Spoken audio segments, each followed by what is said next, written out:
चीज एक्सट्रैक्ट कर लिया, वो मेरे पास क्या आ जाती है, information. Data is assets of organization and it is not available to people for sale. Data mostly क्या होता है, ऑर्गेनाइजेशन के, मैंने आपसे कहा एसेट्स या रिसोर्सेज में आ रहा है, ठीक है। वो क्या होता है, मोस्टली आपको जनरली लोगों को सेल के लिए नहीं होता है। एग्जाम्पल के तौर पे बड़ी ऑर्गेनाइजेशन लाइक नादरा मेडिकल और आपकी ये जो ऑर्गेनाइजेशन है लाइक मेडिकल की, अगर मैं एग्जाम्पल हूँ, वो अपना डेटा सेल नहीं करते। लाइक अगर उनके पेशेंट्स थे, आपके पेशेंट्स की हिस्ट्री सेव होती है, तो वो आपको सेल नहीं कर सकते, ठीक है। ये इलीगल होगा अनटिल अनलेस कोई इन्फॉर्मेशन आपने वो कह सकते हैं अप्रूवल के बाद पेशेंट से गैदर करना चाहते हैं। वरना ये क्या होता है कि डेटा आप आगे फर्दर लोगों में डिस्ट्रीब्यूट कर सकते हैं, ना सेल कर सकते हैं। लेकिन अगर उसी डेटा से सिर्फ ये हमें सर्च आउट करना था कि जो हमारे कैंसर के पेशेंट आए लास्ट 3 इयर्स में, उनमें से कितने सक्सेसफुल ट्रीटमेंट में गए और क्या मेडिसिन रिकमेंडेड थी, कितना टाइम लगा, वगैरह वगैरह, ठीक है। एक कैंसर के पेशेंट की कर ली मैंने, उसमें कोई नाम या उनकी पर्सनल डिटेल मेंशन नहीं की, तो वो क्या हुआ, मेरे पास एक इन्फॉर्मेशन की फॉर्म में आ गई। और इन्फॉर्मेशन क्या होती है, मैं सेल कर सकती हूँ या आगे वो क्या होता है फर्दर डिस्ट्रीब्यूट की जा सकती है, लेकिन डेटा में वो इजाजत आपको नहीं होती। 6 पॉइंट डेटा इज डिफिकल्ट और इवन इम्पॉसिबल टू रिप्रोड्यूस, ठीक है। Suppose government loss of data sciences, data जो होता है वो एक इम्पॉसिबल तरीका होता है कि उससे आप दोबारा रिप्रोड्यूस कर सकें। अब जो मरदमशुमारी का डेटा था 2019 में, ठीक है, अगर वो गुम हो जाता है तो पॉसिबल नहीं होगा मेरे लिए 2020 में उससे दोबारा से क्रिएट करना या उसे कलेक्ट करना, ठीक है, क्योंकि 2019 की सिचुएशन अलग थी। वो एक इम्पॉसिबल से हो जाता है, ऑलमोस्ट इम्पॉसिबल से मतलब ये है कि कुछ पॉसिबिलिटी है ऑब्वियसली, अगर जब लोग बिल्कुल आपको ट्रू इन्फॉर्मेशन देंगे, ठीक है, कि इतने मेंबर्स थे और तब तक लिटरेसी रेट हमारे घर में ये था, इतने लोग तब तक अनएम्प्लॉयड थे और एम्प्लॉयड थे, तो मिल जाते हैं। बट उसमें एरर की पॉसिबिलिटी बहुत हाई होती है, ठीक है। और फिर उस पर आने वाला बजट, आपके अखराजात, साइंसिस अगर पूरा आपने दोबारा से कंडक्ट करवानी है मरदमशुमारी, तो उसमें अखराजात और वगैरह चीज़ें वो सब कैलकुलेशन जब करके आप देखते हो, तो एक इम्पॉसिबल से तरीका हो जाता है कि आप वो क्या करो, डेटा को दोबारा से गैदर करो। लेकिन इन्फॉर्मेशन क्या होती है, easy to reproduce if lost. Information क्या होती है, ये इजी होगी। अगर आपके पास डेटा पड़ा हुआ है तो इन्फॉर्मेशन गुम हो जाती है तो नुकसान है, तो क्यों, आप डेटा से दोबारा एक्सट्रैक्ट कर सकते हो, ठीक है। वो इम्पॉसिबल नहीं होती, मे बी उसमें भी थोड़ा टाइम लगता हो या आपकी ज़ाहिर है लेबर लगे या आपकी टाइम टेकिंग या मनी कॉस्ट वगैरह आए आपको उस पर, लेकिन वो क्या होगा, इम्पॉसिबल नहीं होती है, किसी भी टाइम रिप्रोड्यूस हो सकती है और इजीली रिप्रोड्यूस हो जाती है। 7 point data is use rarely, data obviously rarely use होता है क्योंकि हमने क्या कहा, डायरेक्ट उसका यूज बहुत कम होता है। जब कोई इन्फॉर्मेशन की फॉर्म में नहीं आ जाता तब तक वो क्या होता है, हम यूज नहीं कर सकते। जैसे वो इन्फॉर्मेशन की फॉर्म में आता है वो कहते हैं इन्फॉर्मेशन इज यूज फ्रीक्वेंटली, हम उसे फ्रीक्वेंटली यूज करते हैं।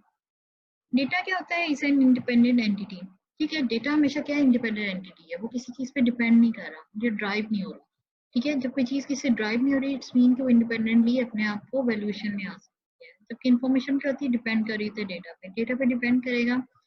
कि उसमें क्या कितने सर्वेज थे, नंबर ऑफ सर्वे में पॉजिटिव रिस्पांस कितने थे, नेगेटिव रिस्पांस कितने थे, हम उसकी बेसिस पे इन्फॉर्मेशन निकाल रहे थे कि नेगेटिव रिस्पांस हमारा 20% था, पॉजिटिव हमारा 80% था। ये हमने क्या की, एवेल्यूशन की, किस पे डिपेंड करके, डेटा पे डिपेंड। लेकिन जब डेटा हम गैदर कर रहे थे सर्वे वक्त, हमने किसी को कोई डिपेंड नहीं कर रहा था क्या है कि हम पॉजिटिव लगाएं नेगेटिव लगाएं वगैरह। डेटा क्या हुआ, मैनुअली गैदर हुआ, उसमें एक इंडिपेंडेंटली इंफॉर्मेशन चीज़ें सारी हमारी कलेक्ट हुई। जब वो चीज़ें कलेक्ट होगी इंडिपेंडेंटली, उसमें से हमने एक्सट्रैक्ट करके जब अपनी इंफॉर्मेशन निकाली,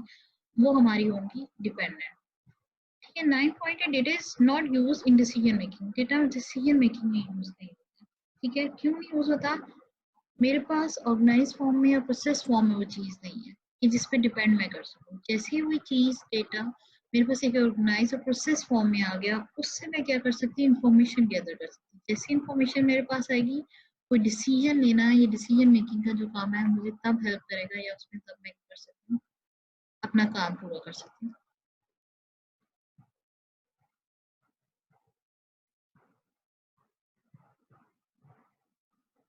हमारा नेक्स्ट टॉपिक है मेटा डेटा। मेटा डेटा क्या चीज़ है, मेटा डेटा को हम कहते हैं, metadata can be defined as a data about data, एक ऐसा डेटा जो किसी डेटा के मतलब ही होता है, ठीक है। उसमें क्या होते हैं, डिफरेंट प्रॉपर्टीज डिफाइन होते हैं, कैरेक्टरिस्टिक डिफाइन होती है किसकी, डेटा की। यानी एक डेटा को एक्सप्लेन करने के लिए ही जो हम चीज लिख रहे होते हैं या हम चीज काम कर रहे होते हैं, उसकी प्रॉपर्टीज और कैरेक्टरिस्टिक करने के लिए हम उसे भी डेटा कहते हैं। अब जो डेटा किसी डेटा को एक्सप्लेन कर होता है, हम उसे मेटा डेटा कहते हैं। मेटा डेटा की इधर नीचे एग्जाम्पल में देख लें तो आपको सारी चीज क्लियर हो जाएगी। उसमें क्या होता है कि अगर मैंने एक टेबल लिया है, ठीक है, और उसमें मैंने कुछ कॉलम्स लिए हैं रोल नंबर के, यहाँ पे जैसे एग्जांपल है, नेम है, एड्रेस, ईमेल और फोन, ठीक है, ये मेरे पास क्या है, नॉर्मली डेटा कलेक्ट करेगा, ये सारी चीज मेरे पास क्या करिए, डेटा कलेक्ट करेगी। लेकिन अब मैंने एक्सप्लेन कर दिया उसमें, मैंने कह दिया कि उसकी जो डेटा टाइप है वो क्या है, इंटीजर है। मैंने कह दिया कि जो रोल नंबर है उसको फर्दर एक्सप्लेन करने के लिए मैंने उसमें डाल दिया कि उसकी डेटा बर्थ टाइप हमेशा इंटीजर होंगी, यानी कि 0 से लेकर 9 तक की सिर्फ उसमें जो आपके इंटीजर होंगे वो यूज होंगे, ठीक है, उनके कम्बिनेशन आ सकते हैं, ठीक है। और मैंने कह दिया कि उसकी जो लेंथ होगी, मतलब जो भी आप रोल नंबर लिखेंगे उसकी लेंथ 3 होगी, 3 डिजिट से ऊपर नहीं जाएगा, चाहे वो 001 लिखा हो या 099 लिखा हो, ठीक है, या कुछ भी, बस 3 की कम्बिनेशन से ऊपर नहीं जाएगा, और उसकी टोटल लेंथ जो डिजिट्स रहेगी वो 3 आएगी। डिस्क्रिप्शन ऐड करते हैं मोस्टली यूजर की फिजिबिलिटी के, यूजर्स की अंडरस्टैंडेबिलिटी डेवलप करने के लिए, क्या है कि आपने क्या चीज सिंपल, उसमें क्या होता है, मैंने लिख दिया roll number of the student, student का ये रोल नंबर है, ठीक है, डिमांडेड है कि एक से ज्यादा अगर नंबर मांग रहे हैं, रोल नंबर मांग रहे हैं, कुछ तरह की डिटेल, तो उसमें स्पेसिफाई करते हैं, तो डिस्क्रिप्शन में हमारे लिए इजी रहता है कि to the point accurate information देता है। कंस्ट्रेंट्स में लगा दी कि जब भी जो भी वैल्यू होगी वो क्या होगी, 1 से लेकर 100 की रेंज होगी, दैट्स मीन कि लेंथ 3 थी, ठीक है, इंटीजर की टाइप था, मैंने कह दिया कि 1 से लेके 100 तक आ सकते हैं, 100 से ऊपर, it's mean zero roll number, 00 किसी का हो नहीं सकता, ठीक है, 000, ठीक है, किसी का रोल नंबर नहीं होगा, अगर मैं उससे ऊपर चल जाऊँ 101 भी किसी का रोल नंबर नहीं आ सकता, जो भी वैल्यूज इंटर करेंगे वो 1 से 100 के दरमियान करेंगे, जैसे कोई इस रेंज से बाहर इंटर करेगा उसके पास क्या होता है, एरर। दूसरी चीज है नेम, उसमें मैंने लिख दिया कि वो अल्फाबेटिक होंगे, ठीक है, उसकी लेंथ क्या होगी, 50, मतलब ए से लेके जी तक के तमाम अल्फाबेट्स आप इंक्लूड कर सकते हैं, और उसकी मैक्सिमम लेंथ कितनी होगी, 50 होगी, आपका नाम 50 आपके अल्फाबेट से ऊपर नहीं जा सकता। डिस्क्रिप्शन में लिख दिया नेम ऑफ स्टूडेंट, इसी तरह एड्रेस था, मैंने उसमें लिख दिया कि अल्फा न्यूमेरिक होगा, क्योंकि मोस्टली उसमें स्ट्रीट नंबर भी आ रहा होता है, स्ट्रीट आ रहा है, बाकी कॉलोनी नेम आपका वो सारा एक कह सकते हैं जिले की डिटेल, या कुछ अल्फाबेट्स भी यूज हो रहे थे, न्यूमेरिक डिटेल भी उसमें होती है, तो मैंने उसमें अलाउ कर दिया कि वो अल्फा न्यूमेरिक हो, लेकिन उसकी लेंथ कितनी हो, 100 की हो, क्योंकि आपके एड्रेस में क्या होता है, डिटेल आती है, ठीक है, तो मैंने उसकी रेंज या लेंथ जो थी 100 रखी कि उसमें अल्फा न्यूमेरिक यूज होंगे, लेकिन उसकी जो डिपेंड करेगी वो कितनी, 100 उसकी लेंथ होगी, उसमें लिख दिया एड्रेस ऑफ क्या है, स्टूडेंट। ईमेल की एग्जांपल ले लेते हैं, वो कहती है अल्फा न्यूमेरिक होती है बिकॉज अक्सर आप नाम लिखते हैं, ठीक है, तो वो @ से पहले ही कोई न्यूमेरिक डाल रहे होते हैं, ठीक है, और उसके बाद आप उसको लिख रहे होते हैं @gmail याहू, कुछ भी आप लाइव वगैरह, ठीक है, .com देन .pk, या फिर सिंपल .com और .pk, या इस तरह की कोई भी अपनी ऑर्गेनाइजेशन की लिख रहे होते हैं, ठीक है, तो वो क्या होते हैं, फॉर्मेट है। मैंने इसमें कह दिया कि अल्फा न्यूमेरिक हो, उसकी लेंथ 25 हो, ठीक है, उससे ऊपर एक्सीड ना करे, ठीक है, और ईमेल आप क्या हो, स्टूडेंट की हो, लेकिन उसमें एक चीज जो कंस्ट्रेंट लगा दिया वो मैंने कह दिया मस्ट कंटेन @, ठीक है, उसमें एंड डॉट, ये दो चीजें क्या हो, कंपल्सरी हो, इट्स मीन कि अगर किसने बाय मिस्टेक कॉन्शियसली या अनकॉन्शियसली अपना ईमेल डालेगा और उसमें उसने ना डाली ये दो चीजें, तो क्या करेगा, एक्सेप्ट नहीं करेगा, तो बाकी सारी ईमेल्स की तो वेरिफिकेशन शायद मुश्किल हो, ठीक है, अगर डिटेल में जाए तो ऑब्वियसली वो किया जाता है, वो पॉसिबल काम है, लेकिन अगर जनरल लेवल की बात करूँ तो ये दो चीजें होंगी, तो इसमें क्या है, मोस्ट अप्रोप्रिएटली है कि वो क्या है, अगर कॉन्शियसली नहीं उसने कोई गड़बड़ की डालने वाले ने, तो वो क्या होगा, मेरे पास ईमेल एड्रेस होगा। अब ये सारी चीज डेटा टाइप, लेंथ, उसकी डिस्क्रिप्शन और कंस्ट्रेंट्स जो मैंने इन डेटा फील्ड्स के नाम पे लगाई है, ये सब क्या कहला रही है, मेरा मेटा डेटा। क्यों, क्योंकि ये क्या है, डेटा अबाउट डेटा है, डेटा मेरे पास रोल नंबर था, नेम था, एड्रेस था, ईमेल और फोन था, लेकिन ये जो चारों चीजें हैं, data type, length, description, constraints वगैरह लगाना, ये कहलाता है कि क्या है, मेटा डेटा है। इसी डेटा को सिंपल उसे क्या कह रहा है, एक्सप्लेन कर रहा है। मेटा डेटा का जो मोस्ट इंपॉर्टेंट चीज है वो क्या है, ये लाइन नेक्स्ट पे आ रहा है आपका, metadata is very important to ensure the integrity of data. Data की वैल्यूबिलिटी इंक्रीज करने के लिए कंपल्सरी हो जाता है हमारे लिए कि वो इंटीग्रिटी हो, उसमें जैसी इंटीग्रिटी आएगी इट्स मीन रिलायबल डेटा है, ठीक है, हमारे पास हम उस पर रिलाई करके इंफॉर्मेशन गैदर कर सकते हैं, ठीक है, ये कोई किसी यूज में ला सकते हैं, तो जैसे ही हम इस पे कंस्ट्रेंट्स लगाते हैं मैक्सिमम इसमें हो जाता है कि एरर की पॉसिबिलिटी कम हो जाती है,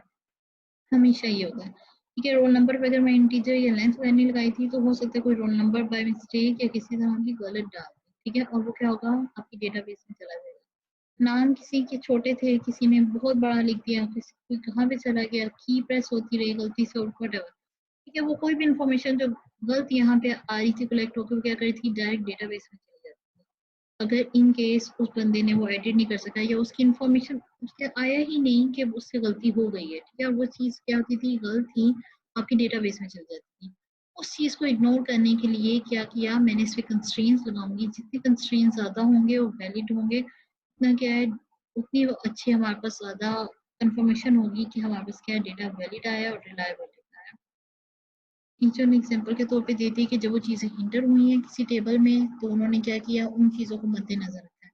ठीक है, आपके ये रोल नंबर वगैरह वो 1 से लेके आपके 100 तक ही नहीं हुए, तो रोल नंबर 1 2 यहाँ पे डाला। ठीक है, कुछ डेटाबेस में ऐसे भी होगा कि 001 लिखा आएगा, ठीक है, 002 लिखा आएगा 3 डिजिट्स को फिल करने के लिए, बट उन्होंने रेंज दी है, ठीक है, आप उसमें लिख सकते हैं। कुछ लोग, आप इस रेंज को या लेंथ को ऐसे भी डिफाइन कर सकते हैं 0 से 3 और 3 मैक्स, ठीक है, तो वो इसका मतलब है कि उस रेंज के अंडर रहेगा, उससे क्रॉस नहीं करेगा। नेम इजाज मान ये कंपल्सरी है कि 50 आपकी क्या है, वो अल्फाबेट से ऊपर नहीं जाएंगे, ठीक है। एड्रेस था, ठीक है, जो भी फैसलाबाद उन्होंने शॉर्ट करके लिखा हुआ है, ठीक है, वो ओके कर दी क्योंकि वो क्या रेंज के बीच में आ रहा है, कंपल्सरी नहीं उधर लिखा हुआ था कि कोई चीज़ कंपल्सरी उसमें। ईमेल में कंपल्सरी था कि एट द रेट और डॉट का साइन हो, तो वो आपका जो बैकएंड पे सर्वर है वो हमेशा ये कंफर्मेशन करेगा कि इसमें एट द रेट का साइन आ रहा है और डॉट का साइन आ रहा है, ठीक है। अगर ये दो साइन आ रहे हैं वो क्या करेगा, ईमेल को अप्रूव कर देगा। लेकिन ये नहीं कि सिंपल एट द रेट और डॉट ही लिख दें तो वो अप्रूव हो जाएगा, नहीं, उन्होंने मेंशन किया हुआ इसमें क्या हो, अल्फा न्यूमेरिक, जिससे अल्फा न्यूमेरिक आएगा। उसकी रेंज 25 है, जिससे वो 26 तक चलेगी अगर ये लेंथ, तो क्या करेगा, इसे डिस्कार्ड कर देगा, वो इसे एक्सेप्ट नहीं करेगा, एरर जनरेट। ठीक है, बाकी फ़ोन नंबर है वो अल्फ़ा न्यूमेरिक उन्होंने लिख दिए हैं, बट ये बाय मिस्टेक है, मोस्टली न्यूमेरिक में लिखे जाते हैं, तो न्यूमेरिक में आप क्या कर सकते हो, डिटेल ऐड कर सकते हो, सिर्फ न्यूमेरिक से। ठीक है, ठीक है जी, this is the end of our lecture number 1। Next time हम आगे बढ़ेंगे फाइल प्रोसेसिंग सिस्टम।